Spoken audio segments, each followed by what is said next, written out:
फिलहाल तो तेईस ज्योग्राफी साल में 15। ज्योग्राफी करते हैं, ठीक है। और 1947 से राज्य में आर्थिक विकास का इतिहास, झारखंड का भूगोल, जंगल, नदी, पहाड़, पर्वत, खान खनिज, सबके सब इसमें आपके आ जाएंगे, ठीक है। चलिए, तो सबसे पहले हम लोग देखेंगे राज्य गठन से पूर्व झारखंड की आर्थिक स्थिति क्या थी। राज्य गठन से पूर्व, राज्य गठन की बात करेंगे। कौन राज्य का? झारखंड राज्य की गठन की बात हो रही है ना, तो 2000 ईस्वी में होती हम्म। है। किसी भी राज्य की आर्थिक स्थिति उस राज्य में पाए जाने वाले संसाधनों पर निर्भर करती है। झारखंड संसाधनों में परिपूर्ण क्षेत्र है। यहाँ, ठीक है, विकास की, ठीक है, असीम संभावनाएं निहित है। झारखंड मुख्य रूप से आदिवासी राज्य के रूप में चिन्हित राज्य है और जनजातीय समुदाय संपूर्ण भारत में पिछड़ेपन के लिए प्रसिद्ध है। झारखंड की आर्थिक स्थिति का मूल्यांकन भी इसी संदर्भ में किया जा सकता है, ठीक है। किसी भी राज्य में आर्थिक स्थिति का आकलन आर्थिक विकास के आधार नाम से संबोधित किया जाता है तथा इसे व्यापक रूप से समग्र विकास या समृद्धि का नाम दिया जाता है। झारखंड के आर्थिक विकास के अंतर्गत आर्थिक क्रियाकलापों जैसे कृषि एवं कृषि संबंधित क्षेत्र, औद्योगिक क्षेत्र एवं सेवा क्षेत्रों को शामिल किया गया है। इन तीनों क्षेत्रों का विकास किसी राज्य या क्षेत्र देश को आगे बढ़ाने में इंजन का कार्य करती है, ठीक है। झारखंड के आर्थिक विकास को गति प्रदान करने के लिए इन तीनों क्षेत्रों की महत्वपूर्ण भूमिका रही है। दूसरी ओर यहाँ खनिजों की विद्यमानता, सस्ते श्रमिक एवं भौगोलिक दृष्टिकोण से उद्योगों के प्रति बेहतर स्थितियों ने आर्थिक विकास का माहौल तैयार किया है। ठीक है, झारखंड के आर्थिक विकास के दो भागों में वर्गीकृत किया जा सकता है। सबसे पहले देखेंगे तो 1947 से लेकर 2000 तक, देश की आजादी से लेकर झारखंड राज्य गठन के बाद, गठन तक, ठीक है। दूसरा जो है झारखंड राज्य के गठन के बाद, मतलब 15 नवंबर 2000 के बाद, राज्य गठन के पश्चात आर्थिक विकास। अब राज्य के गठन से पूर्व बात करेंगे झारखंड की आर्थिक विकास की स्थिति क्या रही है। तो देखेंगे झारखंड आराम से खनिज संसाधनों से युक्त देश था, प्रदेश था। अतः इस क्षेत्र में उद्योग स्थापना के लिए पर्याप्त संभावनाएं मौजूद थी। अतः केंद्र केंद्र एवं संयुक्त बिहार की सरकार ने इस क्षेत्र में कई महत्वपूर्ण कदम उठाए। जैसे कौन कौन कदम उठाया गया भाई? तो सबसे पहले देखेंगे आप, टाटा आयरन एंड स्टील की स्थापना होती है 1907 में, होती जमशेदपुर में होती है, साक्षी। जमशेदपुर कहाँ पे है? तो जमशेदपुर साक्षी में, ठीक है। हिंदुस्तान कॉपर लिमिटेड की स्थापना 1924 में होती है, घाटशिला में होती है, ठीक है। इंडियन एल्युमिनियम कंपनी की स्थापना की बात 1938 में होती है, मुरी में होती है। दामोदर नदी घाटी परियोजना देश की पहली परियोजना है, 1948 में होती है, दामोदर बेसिन में। सिंदरी में रासायनिक कारखाना लगाया जाता है 1951 में, कई बार एग्जाम में पूछा है, धनबाद में, ठीक है। ये सब हमारा नॉर्मल एग्जाम में भी आता है, इसलिए आप पढ़ने में आपको मजा आएगा, ठीक है। बात करेंगे हैप्पी इंजीनियरिंग कारपोरेशन की स्थापना 1958 में रांची में होती है। बोकारो स्टील प्लांट 1964 में सोवियत संघ की सहायता से बनाया जाता है बोकारो में। यूरेनियम प्रोसेसिंग प्लांट की बात करें 1967 में होता है जादूगरा में। और सीमेंट फैक्ट्री की बात करेंगे तो 1921 में जाफला में स्थापित होता है, ठीक है। मैं एक बार सबका नाम फिर से रिपीट कर रहा हूँ, आप लोग साल बोलते जाइए, ठीक है। Tata iron and steel company की स्थापना, 1907 में। ठीक है। Hindustan copper limited, 1924। Indian aluminium company, 1938। 38। Damodar नदी घाटी परियोजना, 48। ठीक है। 1948। सिंधरी रासायनिक कारखाना, 1951। ये दोनों पहला ही है, ठीक है। Heavy engineering corporation, 1958। Bokaro steel plant, 64। USSR के 64। सहायता से, ठीक है। ये भी ध्यान में रखिएगा, किसकी सहायता से? यूएसएसआर का सेट, एशिया का सबसे बड़ा है, ठीक है। एशिया लार्जेस्ट है ये, एशिया का सबसे बड़ा है, ठीक है। Uranium processing plant Jaduguda. 1967 में जादूगोरा में, ठीक है। Cement factory 1967। 1921 में जाफला में, ठीक है। जपला। स्मरण रहे कि आजादी से पहले से ब्रिटिश काल में झारखंड की पहचान औद्योगिक क्षेत्र के रूप में हो चुकी थी और इस दिशा में कई कंपनियां पूर्व ही स्थापित हो चुकी थी, ठीक है। ध्यान में रखेंगे, ठीक है। इनमें से ज्यादातर कंपनियां जो पहले ही स्थापित हो गई थी केवल ये, ठीक है, हब्बी इंजीनियरिंग कारपोरेशन और ये बोकारो स्टील वाला बाद में होता है, ठीक है। राज्य के गठन से पूर्व और आजादी के पश्चात झारखंड में कुछ सामाजिक, शैक्षणिक एवं स्वास्थ्य क्षेत्र में भी महत्वपूर्ण कदम उठाए गए। जैसे रांची विश्वविद्यालय की स्थापना की, कल हम लोगों ने पढ़ा था, कब क्या पढ़ा था? रांची विश्वविद्यालय की स्थापना 1960 में। 1900, में ठीक है, 60 में, ठीक 60 है। में। हाँ, 1960 में। बिरसा कृषि विश्वविद्यालय की स्थापना कब हुई थी? 1981 में। 81 81। में। विनोबा भावे विश्वविद्यालय की स्थापना की बात करेंगे 92 में है। 1992। सिद्धू कानू हजारीबाग। विश्वविद्यालय की बात करेंगे, वो भी 92 में है। 92 में। बिरसा इंस्टीट्यूट ऑफ टेक्नोलॉजी, जिसको बीआईटी बोलते हैं, क्या बोलते हैं? मिश्र है। BIT Ranchi, BIT. ठीक है। कब हुआ? तो 1949 में, ठीक है। इंडियन स्कूल ऑफ माइंस की स्थापना की बात करेंगे तो 1926 में। 1926। रिनपास की स्थापना की बात करेंगे तो ध्यान में रखेंगे 25। 25 में। रिम्स राशि, ठीक है, रिम्स राशि एक तरह का मतलब आयुर्विज्ञान है, एम्स जैसा है, ठीक है। इसकी स्थापना की बात 1960 में हुआ था। इन पहलों के बावजूद झारखंड आर्थिक विकास के मोर्चे पर बेहद पिछड़ा हुआ राज्य था। कई अर्थशास्त्री तो छोटा नागपुर क्षेत्र को बिहार का उपनिवेश कहकर संबोधित करते थे। औद्योगिक गतिविधियां झारखंड में आदिवासियों के जीवन में विकास का अग्रदूत न बनकर उनके जीवन में कई प्रकार की चुनौतियों का मतलब क्या हो गया, तो विषय बन गया। ठीक है, तो ये सब जो है ना, ये ऊपर वाला जो आपने पढ़ा है नॉर्मल एग्जाम में भी आता है। ठीक है, देश के सारा एग्जाम में आता है। ठीक है, ऐसा नहीं कि झारखंड स्पेशल में। अब चलेंगे कुछ कुछ प्रश्न देखेंगे। आदिवासी की समस्या प्रमुख समस्या कौन थी, ये मेंस में भी आ सकता है। मतलब झारखंड में आदिवासी समाज की प्रमुख समस्याओं पे मतलब अपना दर्शन प्रकट करे, तो इन सबको एक्सप्लेन करेंगे तो मेंस का भी प्रश्न बन जाएगा। सबसे पहले भूमि हस्तांतरण की समस्या है, बेरोजगारी एवं शिक्षा की समस्या है, वन दोहन की समस्या है, ठीक है, विस्थापन एवं पुनर्वास की समस्या है। अरे क्या नाम है मुकेश जी, चेक कीजिएगा पेज मिसिंग नहीं ना इसमें। धर्मांतरण की समस्या है, क्योंकि आप देखेंगे सबसे अधिक मतलब यहाँ पे देखेंगे आदिवासियों का ही मतलब क्या हुआ है, कन्वर्जन हुआ है। मद्यपान एवं स्वास्थ्य संबंधी कठिनाइयों की समस्या है, ठीक है, नक्सलियों का ठीक है। उत्पीड़न समस्या है। ये सारे के सारे समस्या की बात करेंगे तो आदिवासियों की मतलब क्या है, समस्या है। संभवतः इन्हीं समस्याओं ने पिछले 50 वर्षों में आदिवासी राज्य के रूप में झारखंड गठन की मांग को भी जिंदा रखा था और आगे बढ़ाया। वर्तमान परिप्रेक्ष्य में यह संस्थान आज राज्य के आर्थिक एवं सामाजिक विकास हेतु बेहतर मानव संसाधन को आगे बढ़ा रहे हैं। ठीक है, ये आजादी से पहले की कहानी थी। ठीक है, लगभग 50 वर्षों के लंबे संघर्ष के बाद इनको आजादी मिल गया। ठीक है, आप चलेंगे 15 नवंबर 2000 के पश्चात, मतलब झारखंड राज्य के गठन होने के बाद झारखंड की स्थिति क्या रही। तो स्वतंत्र राज्य के रूप में राज्य के गठन के बाद झारखंड क्षेत्र को बिहार से कितने प्रतिशत, 46% भूमि, 46 दशमलव कुछ प्रतिशत भूमि लेकर, ठीक है, अलग हुआ और राजस्व स्रोत का 67% हिस्सा प्राप्त हुआ। मतलब भूमि 46% और राजस्व का स्रोत का कितना, 67% हिस्सा मतलब झारखंड को दिया गया। ठीक है, नवगठित राज्य झारखंड के पास राज्य गठन के समय से ही निम्न प्रमुख चुनौतियां विद्यमान थी। सबसे पहले अर्थव्यवस्था में कृषि की प्रधानता, द्वैध अर्थव्यवस्था का प्रतिरूप तैयार करना, बेरोजगारी दर का उच्च था यहाँ पे, प्रति व्यक्ति आय का निम्न था यहाँ पे, अपर्याप्त बिजली सुविधा थी, यातायात एवं संचार साधनों की कमी थी, उग्रवादी गतिविधियां थी, अपर्याप्त सिंचाई व्यवस्था थी, अधिक जनसंख्या का दबाव था, निम्न तकनीक का स्तर था, गरीबी दर उच्च था, सेवा क्षेत्र का पिछड़ापन था। ये सारे के सारे स्थिति किसकी थी, ये सारे के सारे स्थिति झारखंड की थी। मतलब क्या, तो बिहार से अलग होने के बाद। आप देखें राज्य के गठन के पश्चात इन चुनौतियों के समाधान हेतु राज्य सरकार द्वारा निरंतर कुछ महत्वपूर्ण कदम उठाए गए जो राज्य के विकास में अपना योगदान दे रहे हैं। जैसे औद्योगिक विकास नीति 2001 11-16 में औद्योगिक नीति की घोषणा की गई। मतलब 3 बार आया इसका औद्योगिक नीति, कब कब आया, ठीक है, ध्यान में 2011 में, 2001 में, 11 में और 2016 में। ठीक है, राज्य में विद्युत आपूर्ति हेतु 2001 में राज्य विद्युत बोर्ड का गठन किया गया। तीव्र परिवहन संसाधनों के विस्तार हेतु राजकीय राजमार्गों का विकास हो गया और 6 नए जिलों का निर्माण एवं आवश्यकता अनुसार प्रमंडल, अनुमंडल एवं प्रखंडों का विकेंद्रीकरण भी किया गया। ठीक है, 6 नए जिले। अब चलेंगे क्या क्या है तो देखेंगे पेशा कानून के तहत प्रत्येक 5 वर्ष के पर, ठीक है, पंचायत एवं नगर निगम का चुनाव करवाया जाता है। पेशा पंचायत एक्सटेंशन करके कुछ होता है, पेशा 1996 में आया था, ध्यान में रखिएगा, फुल फॉर्म मुझे अभी दिमाग से नहीं आ रहा है। ठीक है, क्या होता है पंचायत एक्सटेंशन का, PESA, पंचायत एक्सटेंशन से कुछ होता होगा, शेड्यूल एरिया शायद होता है। ठीक है, पंचायत एक्सटेंशन शेड्यूल एरिया एक बार चेक कर लीजिए, लेकिन 1996 में आया था, ध्यान में रखना। राज्य में निवेश आमंत्रण हेतु मोमेंटम झारखंड कार्यक्रम की शुरुआत की गई। मेक इन इंडिया को तर्ज पर मेक इन झारखंड कार्यक्रम की शुरुआत की गई।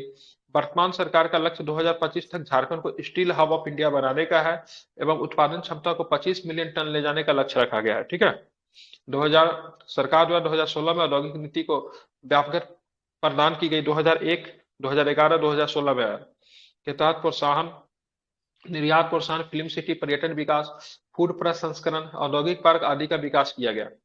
सरकार द्वारा स्वास्थ्य के क्षेत्र में बड़े कदमों को उठाते हुए देवघर में AIIMS, all India institute of medical science की स्थापना की। देवघर में मोदी जी ने घोषणा किया था एम्स के लिए। बरही में, ठीक, औद्योगिक क्लस्टर का निर्माण किया जा रहा है। सरकार द्वारा जनजातियों के विकास में उन्हें प्रोत्साहन देने हेतु स्टार्टअप इंडिया हब कार्यक्रम चलाया जा रहा है जो उन्हें रोजगारोन्मुख बना रहा है। राज्य के कई शैक्षणिक संस्थाओं की स्थापना, केंद्रीय विश्वविद्यालय, रक्षा शक्ति विश्वविद्यालय, नए विश्वविद्यालय के रूप में कोल्हान एवं, ठीक है, मेदिनीनगर में विश्वविद्यालय का निर्माण, मेडिकल कॉलेज की स्थापना इत्यादि। अब आते झारखंड के भूगोल के ऊपर पढ़ते, सीधा सीधा प्रश्न पूछेगा। तो झारखंड उत्तरी गोलार्ध में स्थित है, बोलते रहिए किस गोलार्ध में स्थित है झारखंड, उत्तरी गोलार्ध में। झारखंड भारत के उत्तर पूर्व भाग का हिस्सा है। झारखंड की आकृति कैसी, तरभुजाकार है। झारखंड राज्य का अक्षांशीय विस्तार 215810, 21 डिग्री, ठीक है, 58 मिनट 10 सेकेंड, जो भी बोलेंगे 215810 उत्तरी अक्षांश है। 25-18 उत्तरी अक्षांश के मध्य है।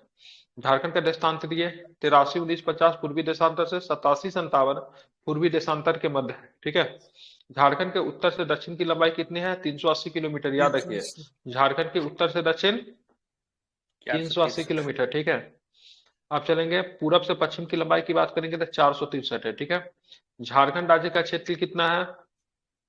79,000। ठीक है, 79,714 किलोमीटर। ठीक है, ध्यान रखेंगे। झारखंड का ग्रामीण क्षेत्रफल 77,922 और नगरीय क्षेत्रफल 1792 मात्र है। ठीक है। झारखंड का क्षेत्रफल भारत के क्षेत्रफल का कितना प्रतिशत है? 2.42% है। ठीक है, 2.42% है। ठीक है। क्षेत्रफल की दृष्टि से झारखंड भारत का 16वां बड़ा राज्य है। ठीक है, 16वां। बिहार के 46% भूभाग को पृथक करके झारखंड राज्य का निर्माण करवाया गया। क्षेत्रफल की दृष्टि से झारखंड का सबसे बड़ा प्रमंडल उत्तरी छोटा नागपुर है। ठीक है। क्षेत्रफल की दृष्टि से झारखंड का सबसे बड़ा प्रमंडल उत्तरी छोटा नागपुर है। ठीक है, एक बार फिर से रिपीट कर दे रहा हूं कुछ महत्वपूर्ण तथ्य। सबसे पहले देखेंगे, उत्तरी गोलार्ध में है, उत्तर पूर्व भाग में स्थित है भारत के, चतुर्भुजाकार आकृति है। अक्षांशीय विस्तार देख लीजिए, 21-58-10 से 25-18 उत्तरी देशांतरीय, 83-19-50 से 87-57 देशांतरीय। ठीक है। दक्षिण तक उत्तर से दक्षिण 380 किलोमीटर, पूरब से पश्चिम 463 किलोमीटर, क्षेत्रफल 79,714 वर्ग किलोमीटर। ठीक है। झारखंड का ग्रामीण क्षेत्रफल 77,922। ठीक है। झारखंड का नगरीय क्षेत्रफल 1792। ठीक है, ध्यान रखना है, झारखंड का क्षेत्रफल भारत के क्षेत्रफल का 2.42%। क्षेत्रफल की दृष्टि से 16वां बड़ा राज्य है। 46% भूभाग को पृथक। 15वां हो गया। 15वां हो गया। ठीक है, 46% भूभाग का पृथक करके मतलब वो किया गया, झारखंड को अलग किया गया बिहार से। क्षेत्रफल की दृष्टि से झारखंड का सबसे बड़ा प्रमंडल, ठीक है, उत्तरी छोटा नागपुर है। ठीक है। अब आते हैं इधर, क्षेत्रफल की दृष्टि से झारखंड का सबसे छोटा प्रमंडल पलामू है। क्षेत्रफल की दृष्टि से झारखंड का सबसे बड़ा जिला, ठीक है, पश्चिमी सिंहभूम है। ठीक है, कौन है? क्षेत्रफल की दृष्टि से झारखंड का सबसे बड़ा जिला कौन है? पश्चिमी सिंहभूम। ठीक है। क्षेत्रफल की दृष्टि से झारखंड का सबसे छोटा जिला रामगढ़ जिला है। ठीक है, ध्यान रखेंगे। झारखंड राज्य की भौगोलिक सीमाएं उत्तर में बिहार, दक्षिण में उड़ीसा, पूर्व में पश्चिम बंगाल और पश्चिम में छत्तीसगढ़ एवं उत्तर प्रदेश से मिलती है। किसकी से मिलती है? एक बार चौहद्दी याद कर लीजिए। उत्तर में क्या है? झारखंड के बिहार है। दक्षिण में क्या है? उड़ीसा है। पूरब में क्या है? पश्चिम बंगाल है। और पश्चिम में क्या है? तो छत्तीसगढ़ और उत्तर प्रदेश भी है। ठीक है, फिर से बोल रहा हूं, उत्तर में बिहार, दक्षिण में उड़ीसा, पूर्व में पश्चिम बंगाल और पश्चिम में उत्तर प्रदेश और छत्तीसगढ़।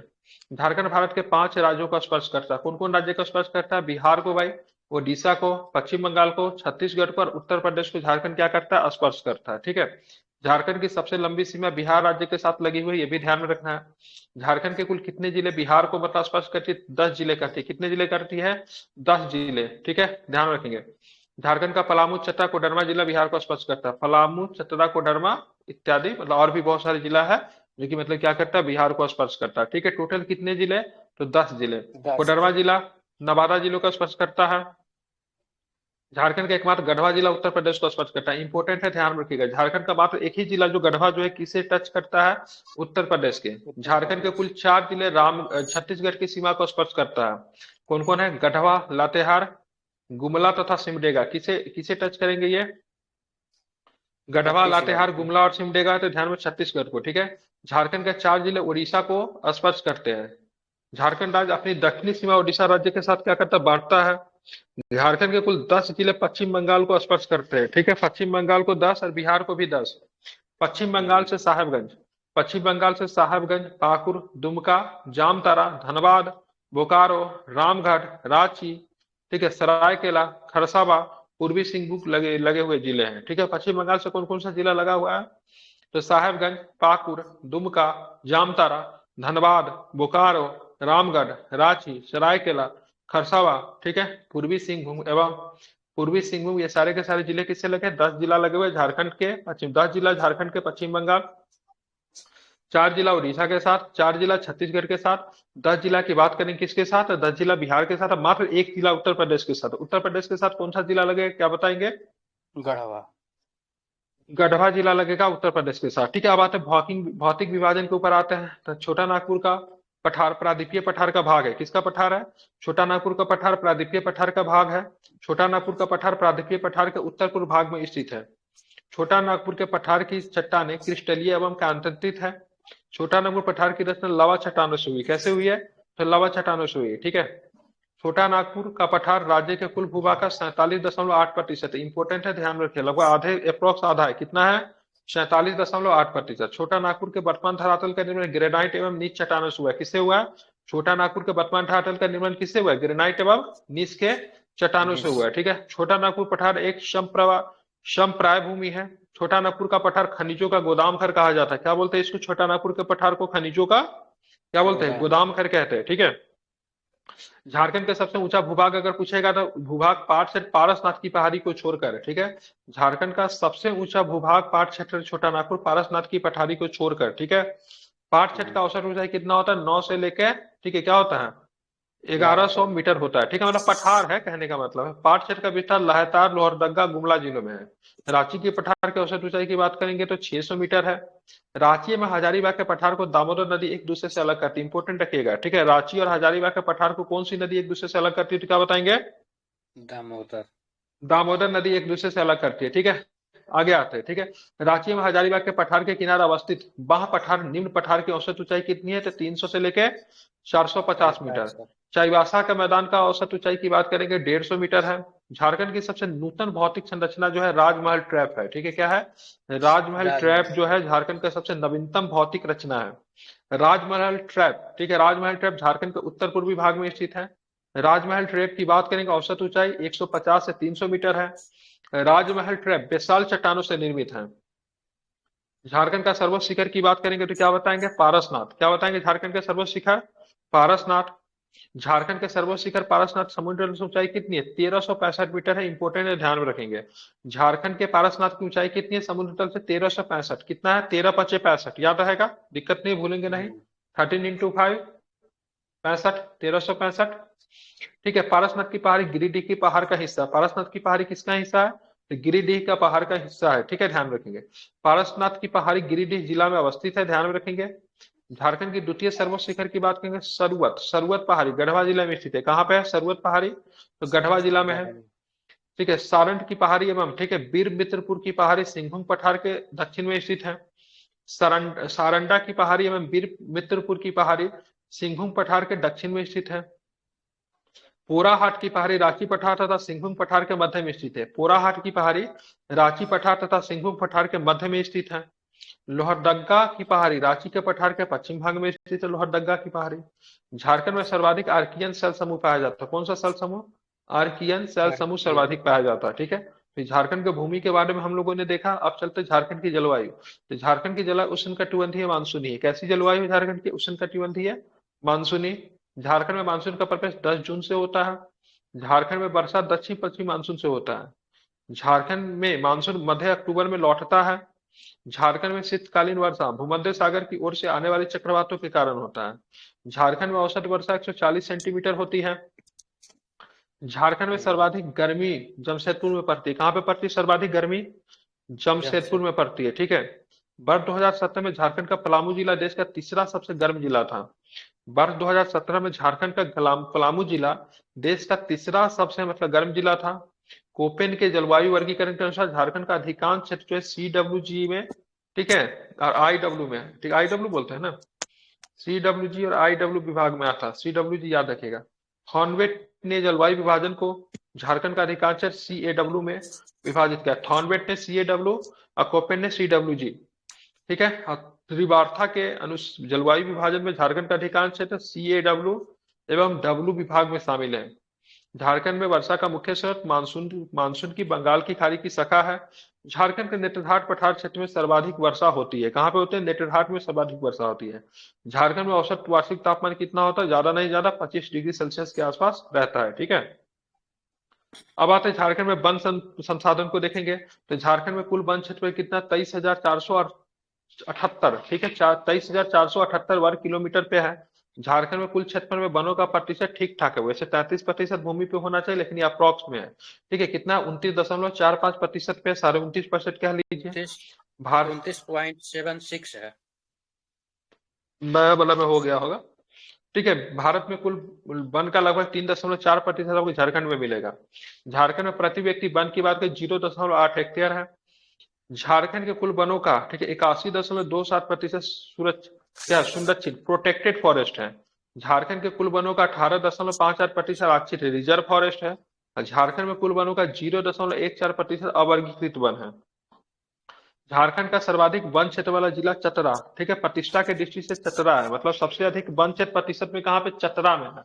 और झारखंड का ये सर न्यूनतम वन क्षेत्र ये वाला जिला गलत नहीं धनबाद। है। क्या? सचिव है कि 0.8 हेक्टेयर, मतलब 0.08 होगा, ज्यादा नहीं मुझे होगा। नहीं पता है, देख लीजिएगा क्या है, ठीक है। झारखंड के बारे में विशेष जानकारी तो है नहीं, ठीक है। यहाँ पे ये चीज ध्यान में रखिएगा, झारखंड का सर्वाधिक वन क्षेत्र वाला जिला कौन है, चतरा। और झारखंड का चतरा, न्यूनतम वन क्षेत्र वाला धनबाद। धनबाद। चतरा जिले, ठीक है, 50.68% भूभाग पर वन स्थित है। झारखंड राज्य के वनस्पति प्रदेश में उष्णकटिबंधीय आर्द्र पतझड़ एवं उष्णकटिबंधीय शुष्क पतझड़ वन शामिल है। झारखंड का सबसे प्रमुख वृक्ष कौन सा है, साल है, ठीक है। साल वृक्ष को साल, किस वनों का राजा कहा जाता है? पर्णपाती। हम्म साल वृक्ष को पर्णपाती वनों का राजा कहा पर्णपाती जाता वनों का है। राजा। रांची, गुमला, लोहरदगा, सिमडेगा, सिंहभूम तथा संथाल परगना क्षेत्रों में उष्णकटिबंधीय आर्द्र पतझड़ वन पाए जाते हैं। पलामू, चतरा, गिरिडीह तथा कोडरमा के क्षेत्र में शुष्क पतझड़ वन पाए जाते हैं। भारत में कुल तसर का उत्पादन 60% भाग झारखंड में, तसर रेशम है, ठीक है, इसके उत्पादन में झारखंड को एकाधिकार है 60%। भारत के कुल लाह उत्पादन का 50% भाग झारखंड से होता है। भारत में लाह का सर्वाधिक उत्पादन झारखंड राज्य में होता है। झारखंड के खूंटी जिला में सर्वाधिक लाह का उत्पादन होता है। जिला कौन सा है, खूंटी। खूंटी। अब आता है राष्ट्रीय उद्यान एवं वन्य जीव अभ्यारण्य, ठीक है। झारखंड में 11 वन्य प्राणी आश्रय स्थल है, कम बढ़ भी सकता है, बढ़ा ही होगा, मैं भी कहीं पहले का डाटा है, 11 ही है, देख एक लीजिए, नेशनल है। 11 ही है, ठीक है। 11। और एक जो है इस आपका नेशनल है, कौन सा है, नेशनल है, ठीक है। नेशनल में कौन है, बेतला, कौन है, बेतला राष्ट्रीय उद्यान की बात है, नेशनल है। बेतला नेशनल पार्क की स्थापना 1986 में हुई थी। बेतला नेशनल पार्क लातेहार जिला में, कहाँ पे है, लातेहार जिला में। बेतला नेशनल पार्क बाघ संरक्षण के लिए प्रसिद्ध है।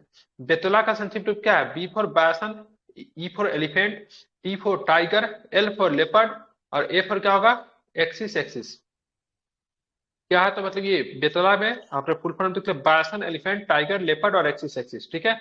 बेतला विश्व में प्रथम बाघों की संख्या 1932 में बेतला में कराई गई थी। विश्व में सब प्रथम बाघों की संख्या 1932 ईस्वी में बेतला में कराई गई थी। बाघों की गणना कहाँ पे करवाई गई थी, बेतला में, 1932 में। विश्व बैंक द्वारा संपोषित India eco development project Jharkhand के पलामू बाघ घर परियोजना क्षेत्र में कार्यान्वित किया जा रहा है। आप चलते आगे, ठीक है। भारत सरकार द्वारा बेतला नेशनल पार्क में बाघ परियोजना, मतलब प्रोजेक्ट टाइगर चलाई जा रही है बेतला में। झारखंड का सबसे बड़ा राष्ट्रीय उद्यान पलामू अभ्यारण्य है। पलामू अभ्यारण्य किस जिले में, तो लातेहार जिले में है। पलामू प्रोजेक्ट में टाइगर की स्थापना 1974 ईस्वी में की गई, ठीक है। हजारीबाग अभ्यारण्य की स्थापना कब हुई, 1976 में हुई। हजारीबाग अभ्यारण्य हजारीबाग जिले में स्थित है, ठीक है। महुआ डांड अभ्यारण्य भेड़िया के लिए प्रसिद्ध है। किसके लिए, भेड़िया के लिए। महुआ डांड भेड़िया अभ्यारण्य की स्थापना 1976 में हुई थी। महुआ डांड भेड़िया अभ्यारण्य लातेहार जिला में स्थित है। डलमा अभ्यारण्य पूर्वी सिंहभूम में स्थित है। डलमा अभ्यारण्य की स्थापना 1976 में हुई थी। डलमा अभ्यारण्य किसके लिए था, हाथी के लिए जाना जाता है। किसके बहुलता के लिए, हाथी के लिए। झारखंड के डलमा अभ्यारण्य में हाथी परियोजना की शुरुआत की गई थी। हाथी परियोजना आपका चल रहा है 1992 से, ठीक है। तोपचांची अभ्यारण्य धनबाद जिले में स्थित है। तोपचांची अभ्यारण्य के मध्य एक खूबसूरत झील हरी पहाड़ी है, कौन सा, हरी पहाड़ी, ठीक है, तोपचांची अभ्यारण्य है, ठीक है। लावालौंग अभ्यारण्य चतरा जिले में स्थित है। लावालौंग अभ्यारण्य की स्थापना 78 में हुई थी। कोडरमा अभ्यारण्य कोडरमा जिले में स्थित है। कोडरमा अभ्यारण्य की स्थापना 1985 में हुई थी। पालाकोट आसनी गुमला जिले में स्थित है। पालाकोट अभ्यारण्य की स्थापना 1990 में हुई थी। पारसनाथ अभ्यारण्य गिरिडीह जिले में स्थित है। पारसनाथ अभ्यारण्य की स्थापना 1981 में हुई थी। उधवा उधवा झील पश्चिम बिहार साहबगंज जिले में स्थित है। उधवा झील पश्चिम बिहार की स्थापना 1991 में हुई थी। राजमहल जीवाश्म, ठीक है, फासिल अभ्यारण्य साहबगंज जिले में अवस्थित है। बिरसा भगवान जैविक उद्यान और मांझी रांची में अवस्थित है, ध्यान में रखेंगे। बिरसा जैविक उद्यान की स्थापना 1994 में हुई थी। बिरसा मृग विहार कालीमाटी खूंटी में अवस्थित है, ठीक है। मगरमच्छ प्रजनन केंद्र की बात करेंगे, मोटा रांची में अवस्थित है। जवाहरलाल नेहरू जैविक उद्यान बोकारो में अवस्थित है। जुबली पार्क जमशेदपुर में अवस्थित है। नक्षत्र वन एवं सिद्धू कान्ही पार्क रांची में स्थित है। डलमा अभ्यारण्य के बीचों बीच स्थित बिहंग, ठीक है, राज्य का दूसरा सबसे बड़ा पंछी अभ्यारण्य, ठीक है। ये सारे के सारे की बात करेंगे किससे प्रश्न थे, तो सारे के सारे अभ्यारण्य से थे। अब आते हैं नदी। झारखंड का सबसे बड़ी एवं लंबी नदी कौन सी? दामोदर नदी है, ठीक है। झारखंड के दामोदर। दामोदर नदी की लंबाई कितनी है? 290 किलोमीटर है, ठीक है। दामोदर नदी लातेहार एवं लोहरदगा जिले पे सीमा पर स्थित चूल्हा पानी से निकलती, कहां से निकलती? चूल्हा पानी से निकलती, कौन सी? दामोदर नदी। और दामोदर नदी भ्रंश घाटी से प्रभावित होती है, तो झारखंड की एकमात्र नदी है। भ्रंश घाटी से प्रभावित होने वाली झारखंड की एकमात्र नदी दामोदर है। दामोदर नदी को बंगाल के शोक के नाम से भी जानते हैं। अब चलते हैं झारखंड के सर्वाधिक प्रदूषित नदी की बात करेंगे, दामोदर नदी है। दामोदर नदी को देव नदी के नाम से भी जाना जाता है। बराकर, बोकारो, कुनार एवं भेरा दामोदर नदी की सहायक नदी है। बराकर, बोकारो, कुनार एवं भेरा किसकी सहायक नदी है? दामोदर को। बराकर नदी का उल्लेख बौद्ध एवं जैन ग्रंथों में भी मिलता है। धनबाद का गिरिडीह दामोदर नदी के तट पे बसा हुआ है, ठीक है। धनबाद एवं गिरिडीह किस नदी के तट पे है? तो दामोदर नदी। स्वर्ण रेखा नदी झारखंड एकमात्र नदी जो स्वतंत्र रूप से बंगाल की खाड़ी में गिरती है, स्वर्ण रेखा नदी, ठीक है। अब स्वर्ण रेखा नदी नगरी रांची से निकलती है, 69 बीपीएससी में पूछा था स्वर्ण रेखा नदी कहाँ से निकलती है, ठीक है। और हम लोगों ने, मैंने तो गलती किया था, ठीक है, क्योंकि पता नहीं था मुझे। तो कहाँ से निकलती है? नगरी रांची से निकलती है, ठीक है। स्वर्ण रेखा नदी दक्षिण पूर्व की ओर मतलब क्या होता है? प्रभावित होती है। झारखंड की स्वर्ण रेखा नदी के रेत में सोना पाया जाता है, ठीक है, इसलिए नाम क्या है इसका? स्वर्ण रेखा। जुमारू, जुमार, रारू, कांची, खरकई एवं संजय स्वर्ण रेखा की सहायक नदी है। सोन नदी अमरकंटक की पहाड़ी से निकलती है। सोन नदी झारखंड के गढ़वा जिले में सर्वप्रथम प्रवेश करती है। उत्तरी कोयल सोन की मतलब क्या है? सहायक नदी, उत्तरी कोयल, ठीक है। कोयल नदी पिस्का रांची से निकलती है। औरंगा एवं अमानत उत्तरी कोयल की सहायक नदी है। औरांग नदी रांची जिले से निकलती है। अमानत नदी हजारीबाग से निकलती है। दक्षिण कोयल नदी नगरी से निकलती है। दक्षिण कोयल नदी नगरी रांची से निकलती है। दक्षिण कोयल की सबसे बड़ी सहायक नदी कारो है, ठीक है। शंख नदी गुमला जिले से निकलती है। चीरा, लावा, केदार तथा कोक शंख की सहायक नदी है। शंख एवं दक्षिण कोयल नदी ओडिशा के एक दूसरे में मिलती है। शंख एवं दक्षिणी कोयल नदी ओडिशा में एक दूसरे से क्या होते? मिलती है। मोर या फिर मयूराक्षी नदी का उद्गम स्थल त्रिकुट पहाड़ी देवघर है। मयूराक्षी नदी अपनी प्रारंभिक अवस्था में मोतिहारी नाम से जानी जाती है। किसे? मोतिहारी के नाम से जानी जाती है। टिपरा, भामरी, धोबाई, सिंध, दौना, मुनविल तथा पुसरो मयूराक्षी की सहायक नदी है। गुमानी नदी राजमहल की पहाड़ी से निकलती है। गुमानी की सहायक नदी मेरल है, ठीक है। ब्राह्मणी नदी दुधवा पहाड़ी दुमका से निकलती है। गुमरो एवं एरा ब्राह्मणी की सहायक नदी है। बासलाई नदी का उद्गम स्थल बांस पहाड़ी गुद्दा है। फल्गु नदी का उद्गम स्थल छोटा नागपुर का पठार है। फल्गु नदी का मुख्य धारा नाग निरंजना या फिर लीलाजन है, जो कि आपको कहां पर मिलता है? गया में देखने को मिलता है। सकरी नदी छोटा नागपुर के पहाड़ से निकलती है। सकरी नदी को रामायण में सुमांगधी के नाम से जाना जाता है, इंपोर्टेंट हो सकता है। चानन पंचानन नदी छोटा नागपुर के पठार से निकलती है। अजय नदी मुंगेर बिहार से निकलती है, ठीक है। अजय नदी मुंगेर बिहार से निकलती है। पत्थरों एवं जयंती नदी अजय की सहायक नदी है। गंगा नदी झारखंड के साहेबगंज जिले से होकर गुजरती है, ठीक है। सबसे कम झारखंड में गंगा नदी ही है, ठीक है। गंगा नदी झारखंड में ही प्रवेश करती है। किउल नदी गिरिडीह जिले से निकलती है। गंगा की मतलब क्या है? सहायक नदी है, किउल नदी है, ठीक है। आप चलेंगे नदी घाटी परियोजना देखेंगे, तो भारत की प्रथम बहुउद्देशीय नदी घाटी परियोजना दामोदर नदी पे बनी थी 1948 में, ठीक है। दामोदर नदी घाटी परियोजना की रूपरेखा अमेरिका के टेनेसी घाटी योजना के आधार पर तैयार की गई थी। कई बार नॉर्मल एग्जाम में भी, सारे एग्जाम में पूछा जाता है, बीपीएससी में भी पूछा है, ठीक है। दामोदर घाटी परियोजना डीबीसी दामोदर वैली कारपोरेशन की स्थापना 1900, ठीक है, 48 में की गई। दामोदर घाटी परियोजना में कुल कितनी बांध है? बांधों की संख्या कितनी है? 8 बांध है। दामोदर घाटी परियोजना के अंतर्गत, ठीक है, 3 तापीय विद्युत केंद्र तथा 1 अवरोधक बांध की स्थापना का प्रावधान किया गया है। दामोदर नदी पर स्वतंत्र भारत की प्रथम जल विद्युत योजना बनाई गई, ये भी आप लोग ध्यान में रखेंगे। दामोदर घाटी परियोजना झारखंड एवं पश्चिम बंगाल राज्य की संयुक्त परियोजना 2 राज्यों की है। दामोदर घाटी परियोजना पश्चिम बहुउद्देशीय परियोजना है। दामोदर घाटी परियोजना का विस्तार झारखंड एवं पश्चिम बंगाल राज्यों में। तिलैया बांध बराकर नदी पे 1953 में बना था। कौन सा? तिलैया बांध। कोनार बांध सन 1954 में कोनार नदी पे बना। मैथन बांध 1958 में बराकर नदी पे बना। इंपोर्टेंट है, VPI है, नॉर्मल एग्जाम में पूछता। मैथन बांध किस नदी पे है? बराकर नदी पे, ठीक है। तिलैया बांध किस पे? बराकर नदी पे। कोनार बांध किस नदी पे? कोनार नदी पे। पंचेत बांध सन 1959 में दामोदर एवं बराकर के संगम पे बनाया गया, ठीक है। तो पंचेत किसके संगम पे बनाया गया? तो दामोदर एवं बराकर के संगम पे क्या बनाएगा? पंचेत बनाएगा, याद रखिएगा। बोकारो बांध बोकारो नदी पे बनाएगा। बोकारो खुद भी एक नदी है, बोकारो नदी पे बोकारो बांध। बराकर नदी पे बना बाल पहाड़ी बांध झारखंड के गिरिडीह जिले में अवस्थित है। बरमो एवं अय्यर बांध दामोदर नदी पे है। बोकारो तापीय विद्युत गिरी, चंद्रपुरा तापीय विद्युत गिरी एवं दुर्गापुर तापीय विद्युत गिरी दामोदर नाटी परियोजना में सम्मिलित है। ठीक है, तो बोकारो तापीय विद्युत गिरी, चंद्रपुरा तापीय विद्युत गिरी, दुर्गापुर तापीय विद्युत गिरी दामोदर घाटी परियोजनाओं में सम्मिलित है। झारखंड के हजारीबाग शहर में दामोदर घाटी निगम की भूमि संरक्षण डिवीजन हुई है। सोनरेखा परियोजना बहुउद्देशीय परियोजना है। सोनरेखा परियोजना 3 राज्यों की परियोजना है। कौन कौन राज्य भाई? तो सोनरेखा परियोजना में विस्तार की झारखंड, पश्चिम बंगाल एवं उड़ीसा में है। सोनरेखा नदी घाटी परियोजना की शुरुआत 5वीं पंचवर्षीय योजना के दौरान की गई थी। हुंडरू जल विद्युत, ठीक है, गृह सोनरेखा योजना के अंतर्गत आती है। ठीक है, चंडिल डैम सोनरेखा नदी पे स्थित है। कौन सी डैम है? चंडिल। हुंडरू जल प्रपात की बात करेंगे तो हुंडरू रांची से थोड़ा दूर पे है, वो भी सोनरेखा नदी पे ही है। डिमना डैम में सोनरेखा का जल संरक्षित किया जा रहा है। डिमना डैम में मयूराक्षी परियोजना के विस्तार झारखंड एवं पश्चिम बंगाल राज्यों में है। मयूराक्षी परियोजना के अंतर्गत दुमका जिले के, ठीक है, मसानजोर नामक स्थान पर डैम का निर्माण किया गया है। मसानजोर डैम को कनाडा डैम के नाम से भी जाना जाता है, इंपोर्टेंट है। ठीक है, दुमका जिले में मिलता है आपको। मसानजोर डैम को किस नाम से? कनाडा के डैम के नाम से भी जाना जाता है। कनाडा डैम का निर्माण कनाडा सरकार की सहायता से किया गया था। इसके निर्माण करने के लिए, इसका उद्घाटन करने के लिए कनाडा का उस समय का तत्कालीन मतलब कोई आया था, राष्ट्रपति, उपराष्ट्रपति, अभी किसी ने किया था इस डैम का उद्घाटन। ठीक है, कोयलकारो परियोजना के दक्षिण, क्योंकि मैं दुमका में गए थे ना, तो उसका जो ड्राइवर जो था ना, कहानी सुना रहा था, उसमें कनाडा डैम है, यहाँ पे उसका उद्घाटन कनाडा के किसी प्रमुख नेता के द्वारा किया गया है। कोयलकारो परियोजना दक्षिण कोयल एवं कारो नदी पे स्थित है। ठीक है, अब आते बताना है। ठीक है, झारखंड की नदी, सोन नदी का उद्गम स्थल बताइए। मैकाल पर्वत की अमरकंटक पहाड़ी मध्य प्रदेश में। मुहाना गंगा नदी पे है, गंगा में मिल जाती है, मतलब मुहाना मतलब यहाँ पे जाकर मिल जाती है। ठीक है, सहायक नदी उत्तरी कोयल, अपवाद क्षेत्र पलामू एवं गढ़वा में। उत्तरी कोयल की बात करेंगे, रांची का पठार का मध्य भाग से निकलती है, सोन नदी में जाकर मिल जाती है।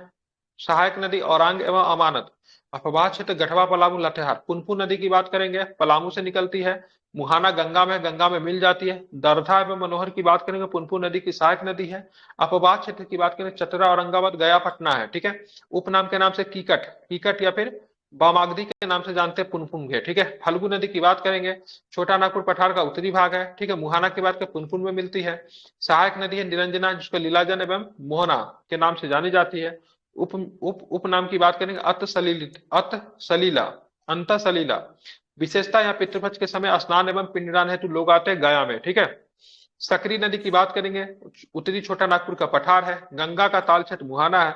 क्यूल एवं मोरहर की बात करेंगे, सहायक नदी है, सुमागरी के नाम से जानी जाती है। विशेषता मार्ग बदलने के लिए कुख्यात है। ठीक है, झारखंड का कौन सी नदी मार्ग बदलने के लिए कुख्यात है? सकरी नदी। बिहार का कौन सी नदी? तो बिहार का कोसी नदी। ठीक है, दोनों का नाम रखिएगा। चानन नदी छोटा नागपुर का पठार से निकलती है, मुहाना सकरी में मिलती है। पंचाने और पंचानन इसकी उपनाम है। दामोदर की बात करेंगे, उद्गम स्थल है चूल्हा पानी है। ठीक है, मुहाना जो हुगली में जाकर मिल जाती है। ठीक है, सहायक नदी है बराकर, बोकारो, कोनार, जमुनिया, कतरी। अपवाद क्षेत्र की बात करेंगे, सबसे बड़ी नदी यही है। ठीक है, हजारीबाग, गिरिडीह, धनबाद, बोकारो, लातेहार, रांची और लोहरदगा। ठीक है, उपनाम की बात करेंगे देव नदी, और बंगाल के शोक के नाम से आपकी दामोदर नदी जानी जाती है। ठीक है, अब आते हैं हम लोग आगे देखेंगे तो क्या विशेषता, झारखंड की सबसे लंबी नदी एवं बड़ी नदी, झारखंड का सर्वाधिक परिश्रुति नदी यही नदी है, फिर भी इसको देव नदी कहते हैं। सोनरेखा नदी की बात करेंगे, उद्गम की बात करें, नगरी रांची में है। ठीक है, बंगाल की खाड़ी में जाकर मिलती है स्वतंत्र रूप से। सहायक नदी में कांची, थरकई, जुमारू, रारू है। अपवाद क्षेत्र की बात करें, रांची और सिंहभूम है। उपनाम की बात करें, स्वर्ण रेखा कहते हैं इसको। ठीक है, विशेषता है इस नदी की रेत में सोने का अंश पाया जाता है। बंगाल की खाड़ी से स्वतंत्र रूप से निकलने वाली झारखंड की एकमात्र नदी है। रांची के हुंडरू जलप्रपात का निर्माण जो है स्वर्णरेखा नदी पे किया गया है। ठीक है, अब आते बराकर नदी की बात करेंगे, छोटा नागपुर के पठार से निकलती है, दामोदर नदी में जाके मिल जाती है। हजारीबाग, गिरिडीह, धनबाद में आपको मिलेगा बराकर नदी। दक्षिणी कोयल नदी की बात करेंगे, नगरी रांची से निकलती है। ठीक है, शंख नदी उड़ीसा में, शंख नदी उड़ीसा में जाके मतलब ये शंख नदी के साथ मिलती है। ठीक है, सहायक नदी की बात करेंगे, कारो है, लोहरदगा, गुमला, पश्चिमी सिंहभूम, रांची इसकी अपवाद क्षेत्र है। अब तो मयूराक्षी की बात करेंगे तो देवघर से निकलते हैं, त्रिकुट के पहाड़ी से ध्यान रखेंगे। पश्चिम हुगली पश्चिम बंगाल में मुहाना बनाती है। धोबाई, टिपरा, भामरी, पुसरो, दौना, ठीक है, इसकी सहायक नदी है। अपवाद क्षेत्र की बात करें, दुमका, साहबगंज, देवघर, गोड्डा में इसका अपवाद क्षेत्र है। ठीक है, ध्यान रखेंगे। ठीक है। मयूराक्षी नदी क्या है? उपनाम है मोर नदी, झारखंड की एकमात्र नौगम्य नदी, नौगम्य नदी जिसमें नौका प्रचालन होता है, ठीक है, कौन सा नौका वगैरह चलता है, इसमें मयूराक्षी में है, ठीक है, ध्यान में रखेंगे। ब्राह्मणी नदी की बात के दुधवा पहाड़ी दुमका से निकलती है, हुगली पश्चिम बंगाल में जाके मिल जाती है। सहायक नदी की बात के गुमरो और एरो है। अफवाह क्षेत्र की बात के दुमका, साहबगंज, देवघर, गोड्डा इसका अफवाह क्षेत्र है, ठीक है। अब आते शंख नदी के ऊपर बात करेंगे। तो शंख नदी के देखेंगे तो चैनपुर गुमला से निकलती है, दक्षिणी कोयल में मुहाना बनाती है, मतलब मिल जाती है। अपवाह क्षेत्र में किस किस जिले में बहती है? तो गुमला और सिमडेगा। अब तो झारखंड की एक और प्रमुख नदी अजय नदी, ठीक है, मुंगेर बिहार से निकलती है, मुहाना, भागीरथी, कटवा पश्चिम बंगाल में जाके मिल जाती है। पत्थरों और जयंती की बात के सहायक नदी है। अपवाह क्षेत्र की बात के देवघर और दुमका में मतलब अजय नदी आपकी बहती है, ठीक है। अब अगला टॉपिक जो है नदी घाटी परियोजनाएं, ठीक है। भारत की प्रथम नदी घाटी परियोजना दामोदर परियोजना है, ये तो हो गया था ना। वो दिया है मतलब नदी घाटी परियोजना तो करवा दिया ना, मतलब प्रथम नदी घाटी परियोजना दामोदर घाटी है, ठीक है। दामोदर घाटी परियोजना का रूपरेखा अमेरिका के टेनेसी घाटी योजना पे आधारित है। दामोदर घाटी परियोजना डीबीसी के स्थापना 1948 में की गई। कुल 8 बांध है इसमें, बताइए आप लोग कितने बांध है? 8 बांध है। दामोदर घाटी परियोजना के अंतर्गत 3 तापीय विद्युत केंद्र तथा 1 अवरोधक बांध की स्थापना का प्रावधान किया गया है। दामोदर नदी पर स्वतंत्र भारत की प्रथम जल विद्युत योजना बनाई गई है। दामोदर घाटी परियोजना झारखंड और पश्चिम बंगाल राज्य की संयुक्त परियोजना है। दामोदर घाटी परियोजना बहुउद्देशीय परियोजना है। दामोदर घाटी परियोजना का विषय झारखंड एवं पश्चिम बंगाल में हुआ है। तिलैया बांध बराकर नदी पे 53 में बना था, 1953 में नहीं। कोनार बांध 1954 में कोनार पे बना था। मैथन बांध की बात करेंगे बराकर नदी पे 1958 में बना था। पंचेत बांध की बात करेंगे 1959 में दामोदर एवं बराकर के संगम पे बनाया गया। बोकारो बांध बोकारो नदी पे बना है, बराकर नदी पे बना, ठीक है। लाल पहाड़ी बांध झारखंड के गिरिडीह जिले में अवस्थित है। बरमो एवं अय्यर बांध दामोदर नदी पे है, ठीक है। बोकारो तापीय विद्युत गिरी, चंद्रपुरा तापीय विद्युत गिरी, दुर्गापुर तापीय विद्युत गिरी दामोदर घाटी परियोजना में सम्मिलित है। झारखंड का हजारीबाग शहर में दामोदर घाटी निगम के मुख्य भूमि संरक्षण डिवीजन है। स्वर्णरेखा परियोजना बहुउद्देशीय परियोजना है। स्वर्णरेखा परियोजना 3 राज्यों का परियोजना है। कौन कौन राज्य का है? तो इसका झारखंड में, पश्चिम बंगाल में, ओडिशा में इसका क्या है विस्तार आपको देखने को मिलेगा। स्वर्णरेखा नदी घाटी परियोजना की शुरुआत 5वीं पंचवर्षीय योजना के दौरान की गई थी। हुंडुरु जल विद्युत गिरी स्वर्णरेखा योजना के अंतर्गत आती है। चांडिल डैम की बात करेंगे तो स्वर्णरेखा नदी पे है। डिमना डैम की बात करेंगे ये भी आपको स्वर्णरेखा नदी पे है, ठीक है। मयूराक्षी परियोजना का विस्तार झारखंड एवं पश्चिम बंगाल राज्यों में हुआ है। मयूराक्षी परियोजना के अंतर्गत दुमका जिले में, ठीक है, मसानजोर नामक स्थान पर डैम का निर्माण किया गया है। मसानजोर डैम का कनाडा डैम के नाम से भी जाना जाता है। कनाडा डैम का निर्माण कनाडा सरकार की सहायता से किया गया है। कोयलकारो परियोजना दक्षिणी कोयल एवं कारो नदी पे स्थित है, कोयलकारो परियोजना, ठीक है। अब आते हैं विद्युत परियोजनाएं, ठीक है, झारखंड की विद्युत परियोजनाएं। तो क्या है? ताप विद्युत एवं जल विद्युत झारखंड में विद्युत ऊर्जा के स्रोत है। तो कौन कौन? तो ताप विद्युत और जल विद्युत। झारखंड में विद्युत ऊर्जा का सबसे बड़ा स्रोत जो है तापीय विद्युत है, ठीक है, क्योंकि कोयला मिलता है तो जाहिर सी बात है। झारखंड में विद्युत उत्पादन की वर्तमान क्षमता कितनी है? 26 से 24 मेगावाट है। कितनी है? तो झारखंड में विद्युत उत्पादन की वर्तमान क्षमता की बात करें 2626 मेगावाट है। इसमें ताप विद्युत उत्पादन क्षमता 2405 मेगावाट है। जल विद्युत उत्पादन क्षमता 201 मेगावाट है। नवीकरणीय स्रोतों से 20 मेगावाट है। झारखंड में ताप विद्युत केंद्र की उत्पादन क्षमता 91% बल की, जबकि अन्य स्रोत की 9% है, ठीक है। झारखंड में विद्युत की वर्तमान खपत 552 यूनिट प्रति व्यक्ति है। पतरातू थर्मल विद्युत शक्ति गृह यूएसएसआर की तकनीक के सहायता से बना है। किसका? यूएसएसआर के सहायता से क्या बना है? पतरातू वाला, इसको आप ध्यान में रखिएगा, इंपॉर्टेंट है, ठीक है। अब आते हैं पतरातू, रांची में पड़ता है। पतरातू विद्युत शक्ति गृह रामगढ़ जिले में, रामगढ़ में, रांची से दूर है नहीं, रामगढ़ में है पतरातू वाला, सॉरी, ठीक है। पतरातू परियोजना नलकारी नदी पे स्थित है। कौन सी? नलकारी नदी पे। मैथन जल विद्युत परियोजना धनबाद जिले में है। तिलैया जल विद्युत परियोजना कोडरमा जिले में है। पंचेत जल पंचेत जल विद्युत शक्ति गृह दामोदर नदी पर अवस्थित है। दामोदर नदी पर स्वतंत्र भारत की प्रथम जल विद्युत योजना भी बनाई गई है, ठीक है। कोयलकारो जल विद्युत परियोजना झारखंड राज्य में है, ठीक है। चांडिल जल विद्युत योजना की बात करेंगे स्वर्णरेखा नदी पे है, ठीक है। आप देखेंगे झारखंड के जलप्रपात, झारखंड का सबसे ऊंचा जलप्रपात बूढ़ा घाघ या फिर लोध है। बूढ़ा घाघ जलप्रपात लातेहार जिला में स्थित है। बूढ़ा घाघ जलप्रपात बूढ़ा घाघ नदी पे स्थित है। बूढ़ा घाघ जलप्रपात की ऊंचाई 465 फीट है। बूढ़ा घाघ जलप्रपात लोढ़ा घाट के नाम से भी जाना जाता है। झारखंड का दूसरा सबसे ऊंचा जलप्रपात हुंडरू है। हुंडरू जलप्रपात की बात करेंगे, स्वर्णरेखा नदी पे है। हुंडरू जलप्रपात की ऊंचाई कितनी है? 320 फीट है। हुंडरू जलप्रपात की जिले में स्थित, रांची में स्थित है। हुंडरू जलप्रपात रांची से सड़क मार्ग से 45 किलोमीटर के दूरी पे मात्र है, ठीक है। दसम जलप्रपात रांची जिले में स्थित है। दसम जलप्रपात की ऊंचाई 130 फीट है। दसम जलप्रपात रांची दसम जलप्रपात की बात करेंगे, रांची से सड़क मार्ग से मात्र 49 किलोमीटर के दूरी पे है। गौतम धारा जलप्रपात राधु नदी पे स्थित है। गौतम धारा जलप्रपात की ऊंचाई 55 फीट है। सदनी घाट जलप्रपात गुमला जिले में स्थित है। सदनी घाट जलप्रपात शंख नदी पे स्थित है। और सदनी घाट जलप्रपात की ऊंचाई, ठीक है, ध्यान में रखेंगे कितनी है? 700 फीट है। हिरनी जलप्रपात पश्चिमी सिंहभूम में स्थित है। हिरनी जलप्रपात की गरहा नदी पे स्थित है, ठीक है। एक हम भी जलप्रपात घूमे थे, जिसमें दिया है कि नहीं, कोडरमा में था, उसका नाम क्या था? उसका कोई ब्रिटिश जैसा कुछ नाम था, ठीक है। गौतम धारा जलप्रपात लातेहार जिले में स्थित है। गौतम धारा जलप्रपात के 120 फीट की है। घाघरी जलप्रपात लातेहार जिले में स्थित है। मोतीझरा जलप्रपात की बात करें, राजमहल में स्थित है। मोतीझरा जलप्रपात की ऊंचाई 150 फीट है। रजरप्पा जलप्रपात रामगढ़ जिले में स्थित है। रजरप्पा जलप्रपात दामोदर भेरा नदी के संगम पर है। रांची से 45 किलो दूरी पर स्थित, ठीक है। पंचघाघ जलप्रपात खूंटी जिले में स्थित है। नागफेनी जलप्रपात गुमला जिले में स्थित है। केरीदा, मालदू, तामसिन, गोवा तथा डुमेर सुमेर जलप्रपात चतरा जिले में स्थित है। मिर्चैया जलप्रपात लातेहार जिले में स्थित है। उसिरी जलप्रपात गिरिडीह जिले में स्थित है। और निंदी एवं घरघरिया जलप्रपात लोहरदगा में स्थित है। कुंड जलप्रपात की बात करेंगे तो ध्यान रखें कहाँ पे है? हुसैनाबाद पलामू में स्थित है।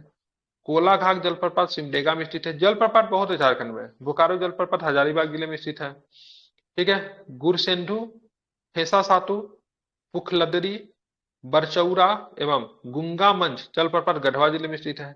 धारागिरी जलप्रपात की बात करेंगे, घाटशिला पूर्वी सिंहभूम में स्थित है।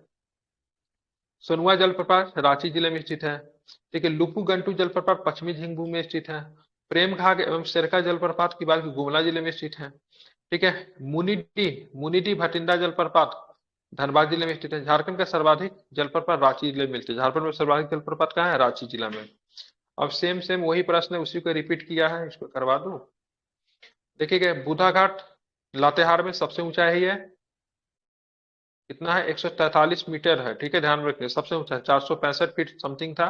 सबसे ही बुधा घाट ही है, ठीक है, लातेहार में। हुंडरू रांची में पड़ेगा। दूसरा सबसे ऊंचा 98 मीटर का स्वर्णरेखा नदी पे है। दसम रांची में पड़ेगा, कांची नदी पे स्थित है। पंचघाट की बात करेंगे, खूंटी में पड़ेगा, खूंटी में स्थित है। हेपात की बात करेंगे, गुमला में पड़ता है, घाघरा नदी के उद्गम स्थल पे स्थित है। हिरनी की बात करेंगे, पश्चिमी सिंहभूम में है, रांची चाईबासा मार्ग पे स्थित है। रपा की बात करें, रामगढ़ में है, दामोदर एवं भैरवी नदी के संगम पे स्थित है। घाघरी की बात करेंगे, लातेहार में, नेतरहाट में घाघरा नदी पे स्थित है। और नेतरहाट में सबसे अधिक बारिश होती है। उसके बाद कौन सा जलप्रपात है देखेंगे, जोनाहा या फिर गौतम बुद्ध रांची में पड़ेगी, राढ़ू नदी पे स्थित है, ठीक है। अब आते हैं क्या देखेंगे, यहाँ पे देखें घरघरिया लोहरदगा में है। गौतम घाट लातेहार में। क्रांति की बात करेंगे, लातेहार में है। प्रेम घाट की बात करें, गुमला में है। धारागिरी की बात करें, घाटशिला में है। नागफनी की बात करें, गुमला में है। अब झारखंड में गर्म कुंड है, क्या? झारखंड के गर्म कुंड, ठीक है। झारखंड का सर्वाधिक गर्म कुंड जिसे सूर्य कुंड कहा जाता है, हजारीबाग जिले में स्थित है, ठीक है। तेतुलिया गर्म कुंड धनबाद जिले में स्थित है, ठीक है। सूर्य कुंड किसमें है? सबसे गर्म कुंड कौन है? सूर्य कुंड हजारीबाग में, ठीक है। तातापानी गर्म कुंड लातेहार में है। दुआरी गर्म कुंड की बात चतरा जिले में स्थित है। काबा ग्रम जलकुंड हजारीबाग जिले में स्थित है। हरहद टाइगर एवं चरक खुद गर्म जलकुंड हजारीबाग में स्थित है, ठीक है। लाडला लाडला उदा शिवपुर एवं, ठीक है, बारमसिया गर्म सोता पाकुड़ जिले में स्थित है। बारह झरना, ठीक है, रानी बहल, झरिया पानी, नूनबिल, ताता तपात पानी, भूमका गर्म सोता हुआ, गर्म सोता, ठीक है, दुमका जिले में स्थित है। तो लेकिन सबसे जो गर्म वाला सूर्य कुंड है, जो कि हजारीबाग में स्थित है, यही आपको याद रखना चाहिए, ठीक है। झारखंड के गर्म जल कुंड का डिवीजन कीजिए, सूर्य कुंड हजारीबाग में है। भारत का सर्वाधिक गर्म कुंड है, ठीक है। 88 डिग्री सेल्सियस तक चली जाती है, मतलब इसमें चावल बन सकता है, ठीक है। टाइगर जलप्रपात की बात करें हजारीबाग में है। रानी बहल की बात करेंगे, दुमका में मयूराक्षी नदी पे स्थित है। झुमका जलप्रपात की बात करेंगे तो ये आपको, सॉरी, झुमका जलप्रपात नहीं, गर्म कुंड है ये सब, ठीक है। सबके सब क्या गर्म कुंड है। झुमका गर्म कुंड दुमका में, रानी महल के पास मोर नदी पे स्थित है, ठीक है। मोर को मयूराक्षी भी बोलते हैं। तपात पानी दुमका में है, झरिया पानी जलप्रपात दुमका में है, ततलोई दुमका में है, तेतुलैया धनबाद में है, दामोदर नदी पर स्थित है ये तेतुलैया जलप्रपात। ठीक है, बारामसिया पाकुड़ में पड़ेगा, शिवपुर सोता पाकुड़ में पड़ेगा। ताता पानी की बात करेंगे तो ये भी आपको लातेहार जिला में पड़ेगा। ये आपका क्या, तो ध्यान में रखेंगे, जल प्रपात। ठीक है, अब तो जल्दी से मैं 5 मिनट में झारखंड का मिट्टी भी निपटा ही देता हूँ, झारखंड की मिट्टी। ठीक है, तो सबसे पहले हम ठीक। झारखंड की मिट्टी दे। हाँ, झारखंड में सर्वाधिक मात्रा में, क्योंकि कल खत्म करना है ना इसको। झारखंड में मात्रा में लाल मिट्टी पाई जाती है सर्वाधिक मात्रा में। झारखंड की मुख्य मृदा लाल मिट्टी है। ठीक है, झारखंड की लाल मिट्टी प्रधानता बलभाकों ने छोटा नागपुर के क्षेत्र में लाल मिट्टी पाई जाती है। झारखंड में अभ्रक मूल रूप से लाल मिट्टी के हजारीबाग एवं कोडरमा क्षेत्र में पाई जाती है, 2 जिला में। बीपीएससी पूछा था 69 में। ठीक है, भारत कोडरमा किस लिए प्रसिद्ध है। ठीक है, झारखंड में काली मिट्टी राजमहल ट्रैप में पाई जाती है। राजमहल की पहाड़ी में काली मिट्टी की प्रधानता है। बीपीएससी में झारखंड से 1-2 क्वेश्चन पूछ देता है, जैसे 69 बीपीएससी में पूछा, तो बताइए स्वर्णरेखा नदी का उद्गम स्थल कहाँ पे है। ठीक है, या फिर पूछा कोडरमा किसके लिए प्रसिद्ध है। काली मिट्टी की बात करेंगे, बैसाल्ट शैलों से बनी है। पलामू में पीली मिट्टी ज्यादा पाई जाती है। झारखंड में बलुई मिट्टी का सर्वाधिक विस्तार दामोदर घाटी क्षेत्र में पाया जाता है। झारखंड में लेटेराइट मिट्टी मुख्य क्षेत्र पाट क्षेत्र में, पाट क्षेत्र मतलब वही पठारी वाला, राजमहल क्षेत्र में, पूर्वी सिंहभूम में है। ठीक है, हजारीबाग का कोडरमा के अभ्रक पट्टी वाले क्षेत्र में अभ्रक प्रधान मिट्टी पाई जाती है। झारखंड में पाई जाने वाली नवीन प्रकार की मिट्टी जलोढ़ मिट्टी है। झारखंड में जलोढ़ मिट्टी का विकास मुख्य रूप से साहबगंज में पाकुड़ के क्षेत्र में हुआ है। झारखंड के पश्चिमी सिंहभूम भाग में धात्विक गुणों वाला मिट्टी की प्रधानता है। झारखंड में चमकती मिट्टी वाला जिला कौन है, हजारीबाग है। ठीक है, अब आते झारखंड की मिट्टी देखेंगे तो बलथर मिट्टी। ठीक है, राजमहल की श्रेणी के निकट पाई जाती है। पीलापन होता है इस मिट्टी में, पीलापन लिए हुए लाल रंग। ठीक, अम्लीय रेत एवं कंकर युक्त कम उर्वर मिट्टी होती है बलथर। ठीक है, ध्यान में रखिएगा। ठीक है, ये किसका भाग होता है बलथर मिट्टी, तो आपका जो ये क्या बोलते हैं उसको, क्या बोलते हैं उसको, बलथर तराई क्षेत्र इस वाला। राय क्षेत्र में पाई जाती है, इसका भाग होता है। सबसे ज्यादा मिट्टी कौन है, गंगा वाला हिस्सा में हम्म, कौन मिट्टी है, पाट भारत में वो सबसे वाला अधिक कौन है, टांग। 40% क्षेत्र में उसी का हिस्सा है। ठीक है, 40% कौन सा मिट्टी है, सबसे उपजाऊ मिट्टी, उसी का हिस्सा बलथर भी। ठीक है, लाल मिट्टी की बात करें, छोटा नागपुर पठार में पाई जाती है, एलुवियल सॉइल। ठीक है, उसकी हिस्सा लाल रंग लौह युक्त नाइट्रोजन और फास्फोरस की उपस्थिति के बाद आयरन ऑक्साइड की वजह से लाल मिट्टी का रंग लाल होता है। सर्वाधिक की बात करें, रांची पूर्वी तथा पश्चिमी सिंहभूम गिरिडीह में पाई जाती है और ह्यूमस की कमी एवं कंकर युक्त है। इसमें लाल मिट्टी में ह्यूमस की कमी होती है। काली मिट्टी में बात करेंगे, राजमहल श्रेणी में पाई जाती है, लावा युक्त लोहा चूना मैग्नीशियम एल्युमिनियम युक्त एवं उर्वर इत्यादि होती है। लेटराइट मिट्टी की बात करें, रांची पलामू एवं, ठीक है, विभिन्न जगहों पे बोल सकते हैं। लाल रंग कंकर किला अम्लीय Santhal Pargana aluminium iron oxide, ठीक है, और मैग्नीज ऑक्साइड युक्त होता है। ठीक है, ध्यान रखेंगे। ठीक है, ये रांची पलामू में संथाल परगना में पाई जाती है। ठीक है, उल्टा लिख दिया है। लाल रंग कंकर कंकरीला मिट्टी होती है, अम्लीय होती है, aluminium iron oxide manganese oxide युक्त होता है। ठीक है, तो ये सारे के सारे क्या थे, मिट्टी थे। कल के क्लास में हम लोग कृषि के ऊपर देखेंगे। ठीक है, जलोढ़ मिट्टी का हिस्सा होता है ये वाला, ये जो मिट्टी जो होता है जलोढ़ का एक हिस्सा होता है, बलथर मिट्टी। ठीक है, भारत के 46% भूभाग में आपको जलोढ़ मिट्टी ही आपको देखने को मिलेगा। ठीक है, इसके आखिर ये पीलापन होता है। ठीक है, कम उर्वर होता है। ठीक है, कंकर होता है इसमें। कल के क्लास में हम लोग क्या देखेंगे, तो कल के क्लास में हम लोग देखेंगे कृषि। ठीक है, कृषि देखेंगे। कृषि को देखने के बाद थोड़ा सा पढ़ेंगे तो नीचे हमारा बहुत सारा क्वेश्चन कल हम लोग करेंगे। ठीक है, क्योंकि कृषि हो जाएगा, यातायात हो जाएगा, जो कि कल के क्लास में, खनिज हो जाएगा, कल के क्लास में ही देखेंगे। ठीक है, कल खत्म हो जाएगा ये वाला पीडीएफ। ठीक है, कल निपटा दूंगा इसको। ठीक है, ठीक। बाकी इसको एक बार पढ़ लीजिएगा, रिकॉर्डिंग दे दूंगा, सुन लीजिएगा। ज्योग्राफी के कुछ क्वेश्चन बिहार के पॉइंट ऑफ व्यू से भी इसके क्या है, जरूरी है।